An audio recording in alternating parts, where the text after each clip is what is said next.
about your name, 'cause we were all Americans before the hyphens came.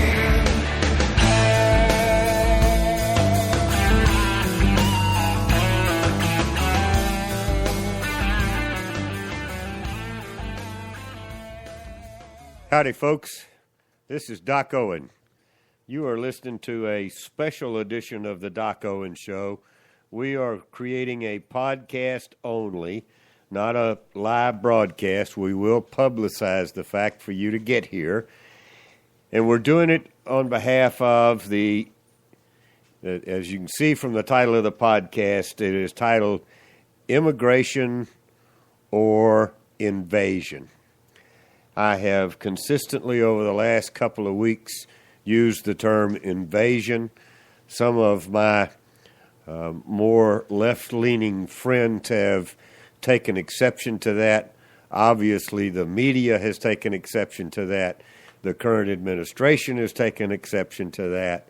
And so we're going to have that discussion and try to figure out which it is, or possibly both. But the main issue is we broadcast from San Antonio, Texas, and we have an issue. As you know, as you are bound to know, Texas, Arizona, a small piece of New Mexico, and California are all having an extreme influx of young immigrants or refugees, young people from south of the border, some of them from Mexico, the vast majority of them from Central America, the other side of Mexico. As is tradition with the show, and I'm not going to break tradition this time because that's a bad thing to do, I always start with a quote from Crowned Grace International having to do with leadership. This one is from a gentleman by the name of General Colin Powell, who should need no introduction. Everyone's familiar with him. He has done some fabulous work. He's an excellent motivational speaker.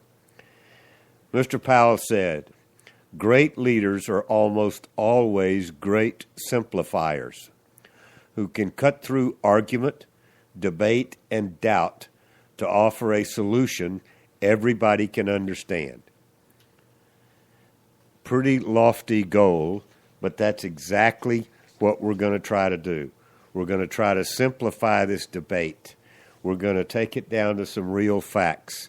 I have been doing to say the least, a considerable amount of thinking about this issue, and I have done a considerable amount of homework.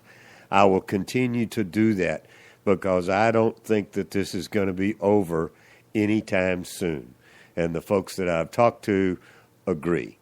They think that this may just be the tip of the iceberg, and we may just be really heading into some very challenging situations with these folks coming in from South America. So, as you know, if you listened to last week's show, the numbers are horrendous, and as you know probably from the national news media, even they cannot cover up the fact that the youngsters that are coming across, they were numbering, several hundred and then several thousand, and now they are in the tens of thousands, literally taking a free train ride on the top of freight trains that run from the southern border of Mexico across Mexico to the southern border of the United States.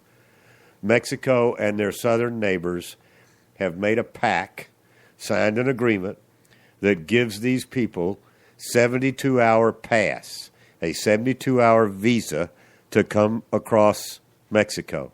They are hitching a ride on these freight trains, and they're on top of the trains, they're hanging off the sides, they're hanging off the front, they are any way possible getting on these freight trains to hitch a ride across Mexico and dumping themselves off at one of the southern borders of the United States.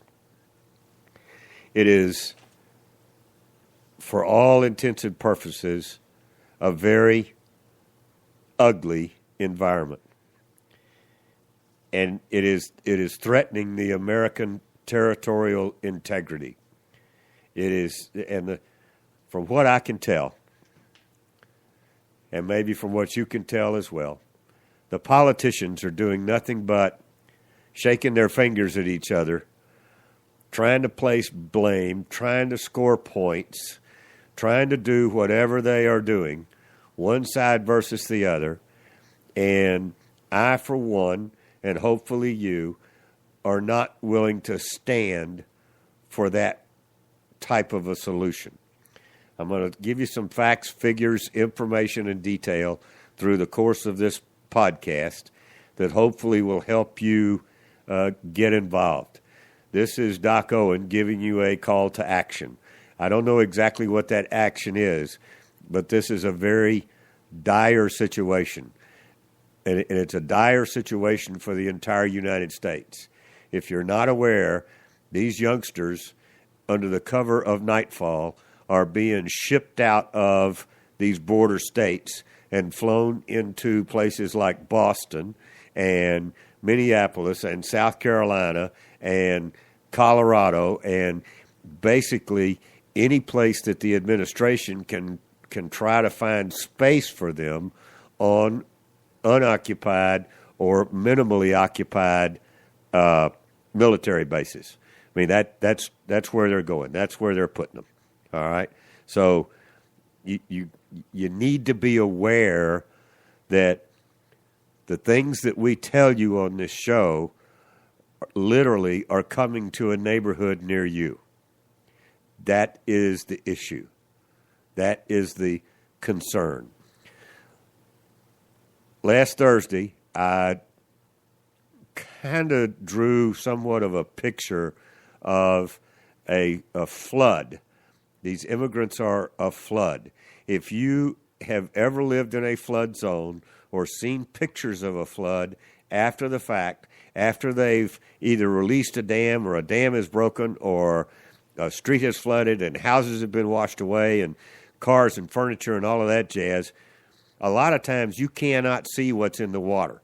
That's why they tell people that are in floods to stay out of the water, because you don't know what's in there. The same thing is true with this flood of people. Put any tag on them you want to. The issue is we don't know what's in there. When it gets to the other side, when the flood finally begins to dissipate and it gets to flat land, it gets to, out of the channels and it goes out into the flat land, it flattens out literally, and so the depth of the flood is not as strong and it starts to dissipate. Well, that's when it dumps all the trash. That's when you start seeing the crap that was in the floodwaters just dumped. You'll see chairs and sofas and refrigerators and huge items that you couldn't even see in the floodwaters, and they'll be hundreds of miles downstream dumped on some farmer's farmland. Unfortunately, I'm afraid that's what's happening with these youngsters. We don't have the manpower, and the federal government doesn't have the manpower to take care of all of these folks as they arrive. They don't even have time to check them out and do some standard medical practices to sort them out before they have to ship them out to someplace where they can be taken care of. Well, that's what the floodwaters do. By then, it's too late. I mean, they've gotten through the floodgate with some of the stuff is, I mean, there may be diseases in there that we don't even know to detect. Two examples were brought to my attention. When the Asians came into Europe, when the Asians first came to Europe, they brought with them diseases and sicknesses. One of them was the bubonic plague that the Asians had developed a tolerance for. They were immune. They didn't even know they were carrying it. Over generations, they had just become immune to it. The Europeans had never been exposed to that particular bug, and it killed 30% of the population of some European countries. Basically, we did the same thing to the American Indian. Unbeknownst to us, we were carrying germs that they had no immunity for. The majority of them did not die in fighting the military. The majority of the American Indians died in plagues that we brought to them. It was unintentional. They simply had no immunity. What I'm suggesting to you is we may be facing exactly the same thing with this flood of immigrants coming in from South America. For instance, I don't know whether you've ever vacationed in Mexico or not. We are told don't drink the water because it will make you sick. It will give you the Mexican trots. It will absolutely make you sick. All right? Why? They drink it every day. We're not used to their water. We're not used to their filtration system or lack of, or the way the water is put together. So as a visitor, we wind up getting ill if you drink too much of the local water. Our systems are more delicate than you think they are. And this huge influx of humanity and they're already, back up a little bit. As part of my research, I talked to friends of mine in El Paso. I talked to friends of mine that have been to visit Laredo. I have reached out to some other folks that are deeply concerned about this. We'll talk about that in a minute. And the friends that I talk to that live in those border areas, it is an absolute fact that the medical personnel, what few they have that are seeing to these folks, are getting sick. The border patrol that are tending to them are getting sick. I mean, we are not used to what they're bringing to us. And now I want to get into a couple of more articles that'll help support my point. One of them is, I don't know whether you're aware of it or not, but they are loading a lot of these immigrants or refugees, young people, onto commercial airlines without identification. The TSA has made an exception for them. I pause there to allow you to think that there might possibly be some Middle Eastern folks who look South American and have taught themselves to speak enough Spanish to carry it off in front of a non-Spanish speaking TSA person. So we may have terrorists that are now being flown at taxpayer expense into no telling what parts of the United States without identification. They're not required to have an ID to get on a commercial flight. I would not want to be, I'd be very concerned traveling commercially going across some of these, I guess, routes that they're going into. That's one thing.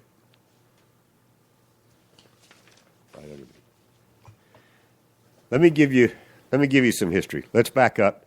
And how much time do I have? I got about a minute. All right. When I come back, we're going to take a little break. I'm going to grab a sip of water, as is the practice.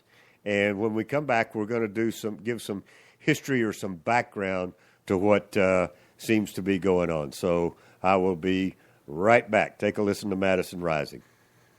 Rally the youth, come on, let's go. We've been asleep for way too long. The time has come to break the chains that bind our freedom. 9 to 5, you think you've done all that's needed. Judging by your paycheck, do you think you've succeeded? There's more to life than work without meaning. Howdy, folks. You're listening to Doc Owen. This is a special edition of Doc Owen Show. It's created as a podcast, and the title of it is Immigration or Invasion. we are discussing what's going on the southern borders of the United States and Mexico. I want to help you understand, why I'm doing a special edition and why I think this is worth that extra level of effort, and why I think it needs to be paid attention to, no matter what your political stripe, no matter what news media you listen to. I don't think, and I think I have some pretty solid information here that will speak to the fact that this is not a surprise to the current administration. It simply is not. It is part of a plan. The long-term goal, that's the reason they've been fighting and crowing and cooping and maneuvering and jiggering around and talking about amnesty, is because they are completely convinced that the more of these young folks they can get into the country and have them turn 18 or older before the 2016 election, they have simply ensured themselves of winning in 2016 with all these new Democrats, because we gave them a piece of the American dream. And basically, once they've got them, they absolutely expect to keep them.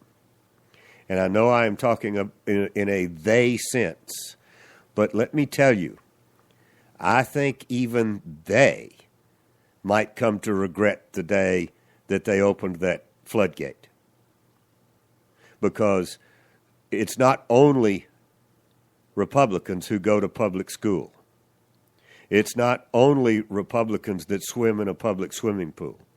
It's not only Republicans that go to a hospital or are treated in some area where all of this is going to take place. And if we have an outbreak of serious health concerns, trust me, those bugs could not care less how you vote. They will come after you. This has got to go across everything. And that's going to be a hard pill to swallow for some of my liberal friends. And I'm sorry for that, but somebody's got to put it out there. As long ago as 2010, if you'll recall, there was a major event in 2010. We had a midterm election in which the conservative side of the Republican Party, a.k.a. the Tea Party, scored some major upset victories and turned the House of Representatives over to the Republicans. That was driven by the conservative message of the Republican Party. And it was a shot across the bow of tried and true and hardcore, nothing but party Democrats. That literally scared them. So they had to start, and this is how far out politicians think. And if you think I'm joking with you, please do not.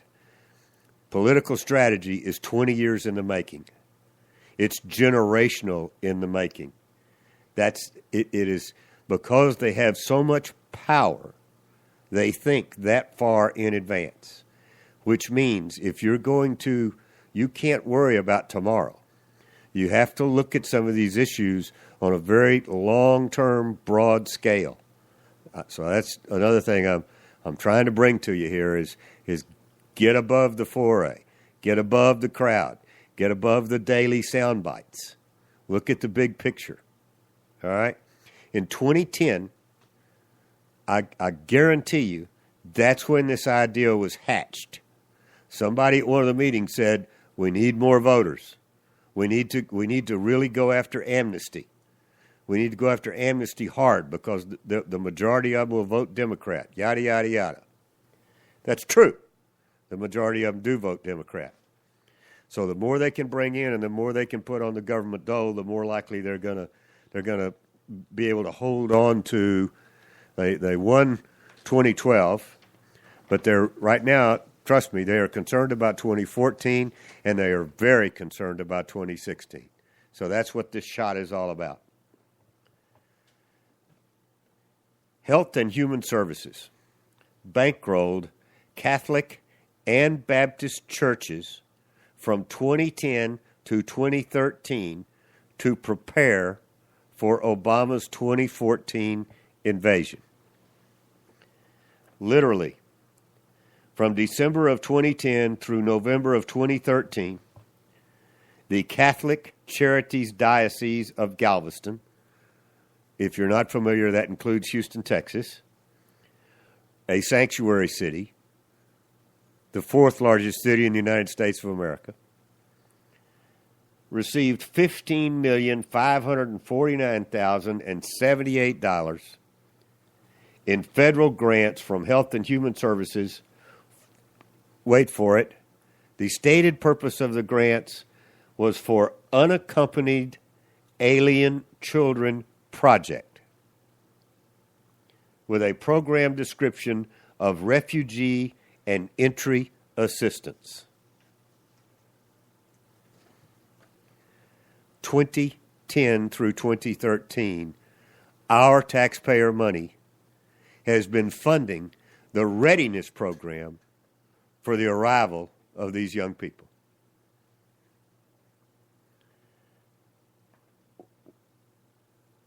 Just so you'll know, where is this from? I'll find out where it's from before we close up the podcast. It's from one of the usual reliable sources. I'm not sure that it's Freedom Outpost, but I've got several blogs, and over the course of, 6 or 7 years, I've never found anything they've told me to be untrue. They vet their sources. They make sure they know what they're talking about before they put it out there. And I trust them. I trust them far more than I do the mainstream media, because I can assure you, you won't get that number or that information from the mainstream media. And because it's grants from HHS, it is public information. Last year, the Catholic Charities Diocese of Fort Worth received $350,000 from Department of Homeland Security for, quote, citizenship and education training, with a program description of citizenship and immigration services. Between September of 2010 and September 2013, the Catholic Charities of Dallas received $823,000 from the Department of Homeland Security for citizenship education training, refugee, and entrant assistance. This administration, for quite some time, has been expecting the arrival of these young people. That's why they're coming up here. I don't know whether you've seen the photos in the mainstream media, but I've seen photos of the children wearing tennis shoes with a picture of Barack Obama on the side, and it says, "Yes, we can." So we gave them Obama tennis shoes to wear to make the trip. This is why access to the facilities is closed off. This is why congressmen aren't allowed in to see the facilities. When Barack Obama first took office, he talked about having a civilian army as well-funded and as powerful as our external military. We are seeing that civilian army in operation. They are guarding these internment camps. There's nothing else to call them. They're not refugee camps. We promised these children something. They think they've been promised. Actually, I guarantee you, they've been told if they can just get here, then they'll be allowed to stay here. We will educate them. We will pay for their health care. We'll make sure they've got food stamps. we'll find them a relative or a place to stay, and they'll be good. And that's a real humanitarian approach, and I know I sound like a major fuddy-duddy, to say the least. But I listened to, and on Thursday night show, I'll play you back a clip from one of my favorite comedians, a fellow by the name of Paul Rodriguez. And he was an illegal alien who got his citizenship. He did it the right way. And he is just as strong about stopping this invasion as I am. It surprised the people on CNN, and it surprised some of the people on the panel because they knew his background. And his exact statement was, okay, so he was talking to a priest that was on the panel, and he said, okay, Father, you're going to find a home for these 7,000 children that they're asking you to take in right now. What are you going to do about the 50,000 they ask you to take in 6 months? What are you going to do about the 100,000 they ask you to take in next year? Do you have those kind of resources? Do you have those kind of facilities? He was dead on. The priest did not have an answer. And that was Rodriguez's point. And that's what's been going on. That's what folks in this part of the country have been clamoring about for years, to close the borders, to not create sanctuary cities unless you want to. In cybersecurity, we have a thing called a honeypot. And when people try to break into a corporation's computer and they come in through the internet and they're trying to break in, what cybersecurity professionals do is they create a spot in the system that looks easy to get to. And so it's really a trap. It's called a honeypot, but it's really a trap to get the people breaking in to go over there, and they are isolated from the rest of the computer, and they can be tracked down with forensics. And I don't want to go through the whole thing, but you create a spot for them to go. Now, if you want to use a sanctuary city like that, so it makes it easier for the authorities to go round up the illegals, then I'm fine with that. But if you're making it easier for them to stay here, sorry, I don't think that's a good idea. Let's put it that way. It's not that I don't condone it, because nobody cares what I think. The point is, it's not a good idea. You're asking. Actually, what you're seeing right now is exactly what you asked for when you created the sanctuary cities. You told them how easy it was. You told them there was no punitive damage if you can just get across the border and infiltrate into the United States. You can get work, you can get all sorts of free stuff, and heck, you don't even have to learn to speak English in some places, unless you want to become a citizen. So now the Department of Homeland Security is asking the Catholic Church to feed and house illegals, okay, after the Obama administration has basically declared them terrorists. So they're making it look like they're asking the Catholic Church, but as is the case a lot of times, that's a Chicago-style ask. And if you're not familiar with what that means is, excuse me, when the mafia takes care of you, the mafia puts money into your business, the mafia puts money into your church. Eventually they're going to come back and they're going to say, hey, Father, I need you to do me a favor. And you're going to feel obligated to do that favor. I'm coming up on another short break and a sip of water, which you can tell by the little cough that I just had. My apologies. I may cut it out of the podcast. I may leave it in there because I'm on a roll. We're going to take another little break. You're going to hear from my friends at Madison Rising. This is the one where I get to give you a request on the other side of the break, and we will be right back.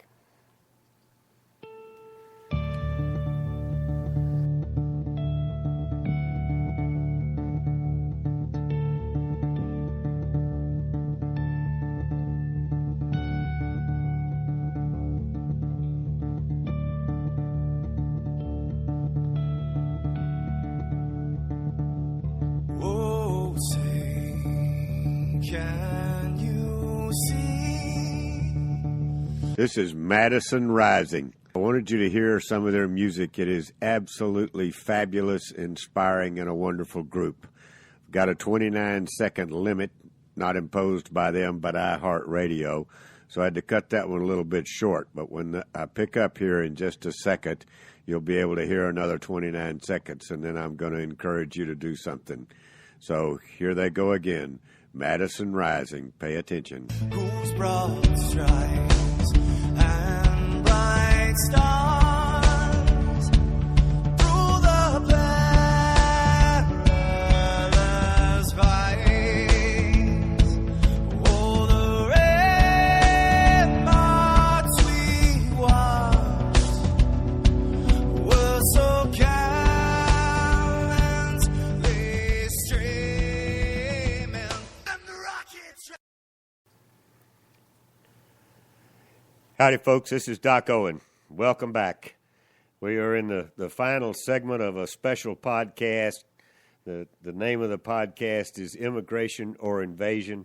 We are discussing the situation on the southern border of the United States. I'm going to assume, since this is a podcast, that you're not just diving in after 30 minutes of the broadcast. So you probably started at the beginning. It's not like it's on air and you just tuned in.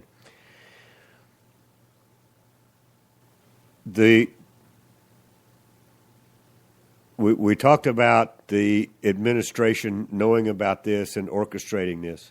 We talked about the health issues that are involved, and we talked about the fact that it's going all over the United States. As you're probably familiar, I think it was even in the mainstream media because they couldn't get away from it. The folks in Murrieta, California, were the first to stand up and stop the arriving buses and turn the illegals back, made the federal government take them back, did not allow them to be able to be dropped off in their neighborhood. Folks in Maryland have done the same thing. I saw a clip earlier that people in Boston are doing the same thing. That tells you how far and wide this is. We knew they were going to Dallas, and a federal judge in Dallas, had the cojones to go door to door and tell the people to stand down. He didn't want anything going on. As far as he was concerned, when these children arrived, the citizens that lived in the neighborhood had no First Amendment rights. Are you hearing this, folks? This is the United States of America.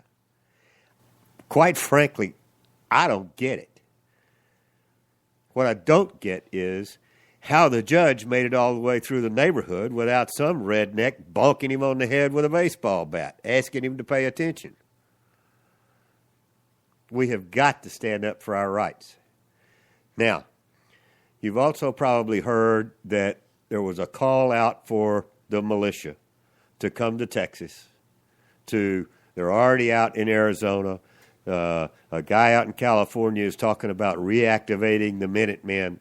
So there are civilian groups because, first of all, a lot of civilian groups offered to help. I told you on the radio on Thursday, some friends of mine here we're in San Antonio. They offered to drive down to the border. It's not but a couple of hours, and provide water and, food and clothing in a humanitarian effort.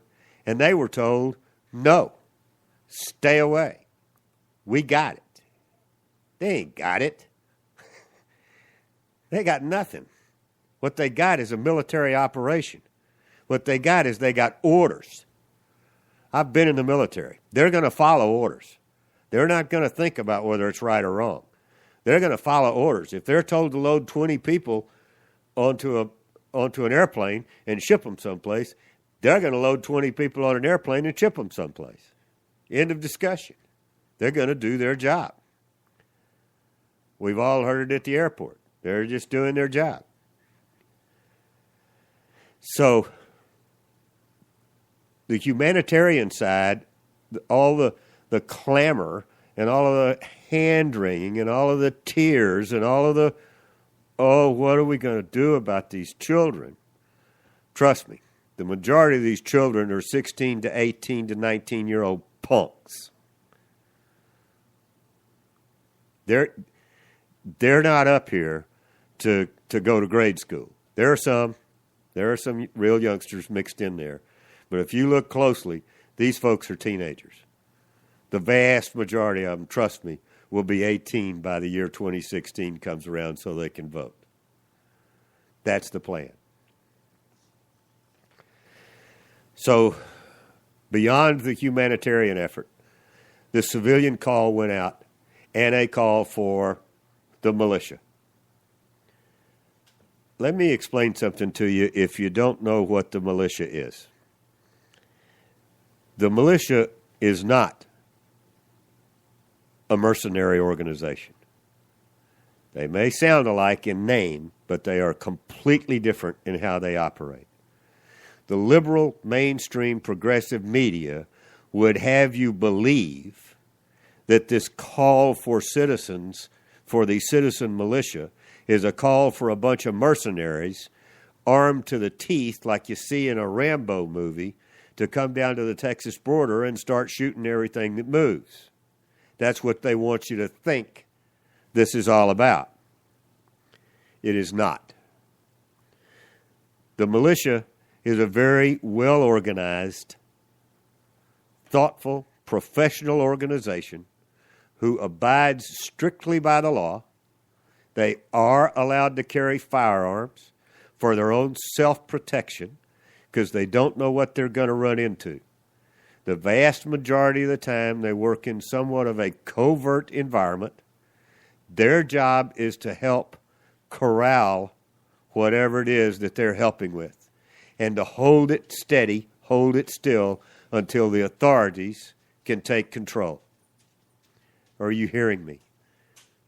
If you know anything about cattle ranching, the militia are the guys on horseback that herd the cattle into the pens where you have National Guard or sheriffs or whoever has been designated to receive the illegal aliens. So don't think for a minute that a call for the militia is a call for an armed resistance. It's a call for help. Yes, it is. It's a call for additional manpower capable of going through the weeds and sorting these people out and capable of defending themselves if attacked, which some of them may be.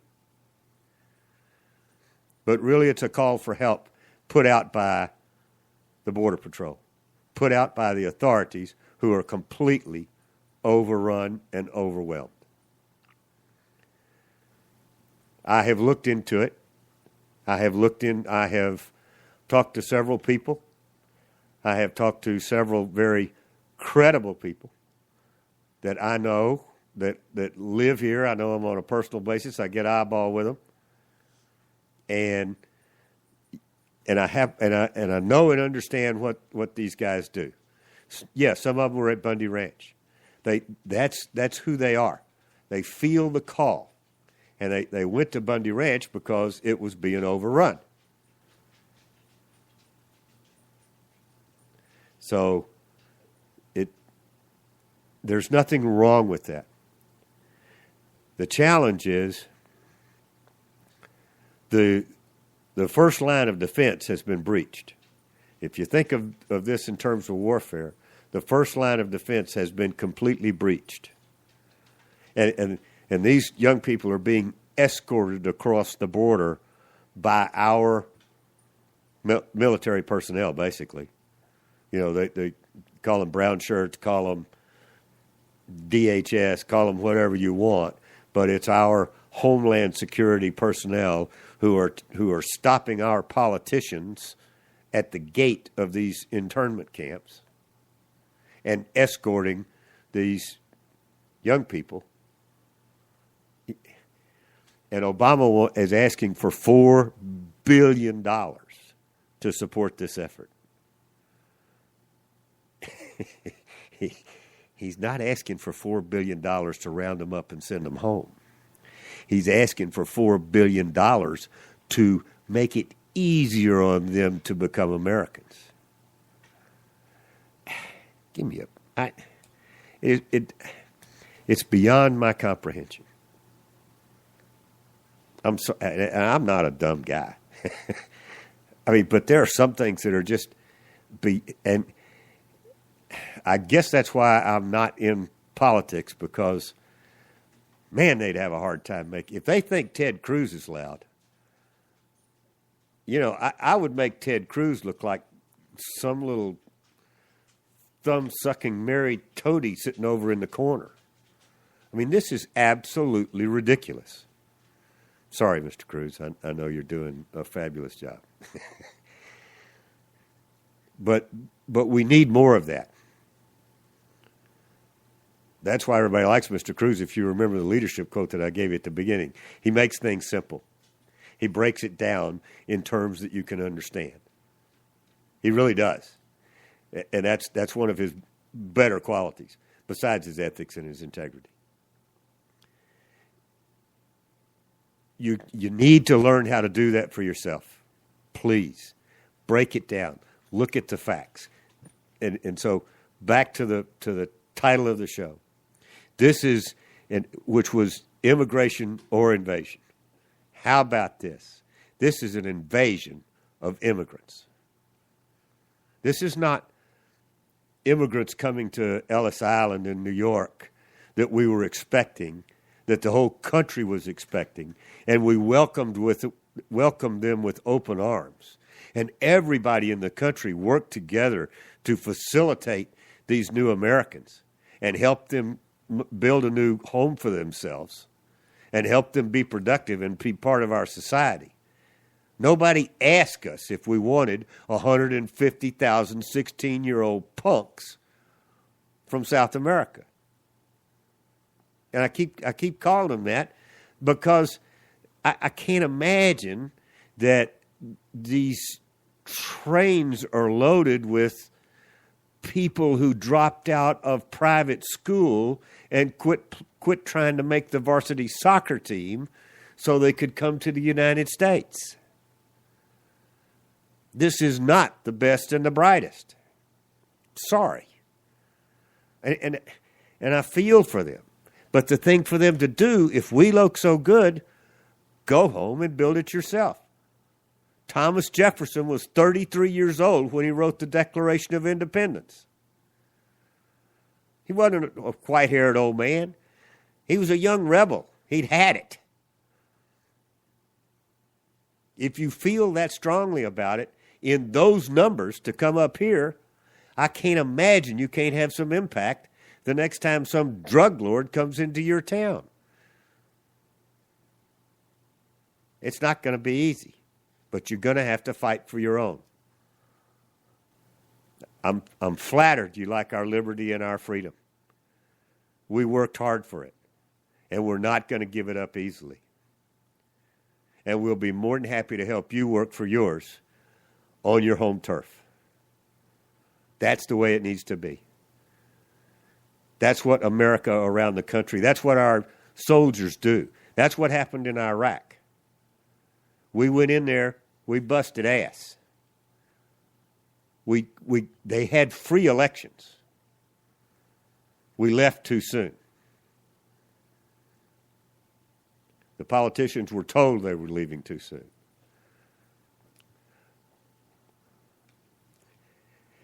I'm going to try to hold this to 45 minutes. I just got the 1 minute sign. I am so wound up I could probably talk until daylight on this. And I may do it again, but I wanted to have a 45-minute podcast. I'll lay it out there again as more information comes in. You can reach me on all sorts of social media, as you well know. Doc Owen Show, DocWenshow, Twitter, Facebook, DocOwenShow.com, DocOwenShow@gmail. If I ring a bell for you, let me know, reach out. But get your butt off the couch and get involved. Find out some information. Go do something. This is an invasion of immigrants. When you hear the final song, replace the word rock with the word doc, and I will tone down a bit and come tell you good night. Hit it. 1, 2, 3 o'clock, 4 o'clock, rock. 5, 6, 7 o'clock, 8 o'clock, rock. 9, 10, 11 o'clock, 12 o'clock, rock. We're gonna rock around the clock tonight. Put your glad rags on. Join me, hon. We'll have some fun when the clock strikes 1. We're gonna rock around the clock tonight. We're gonna rock, rock, rock till broad daylight. We're gonna rock around the clock tonight. Folks, this is Doc Owen. You've been listening to a special podcast of the Doc Owen Show. I appreciate it. Spread it around, download it, pass it to your friends if it makes sense to you. Take care. God bless. Good night.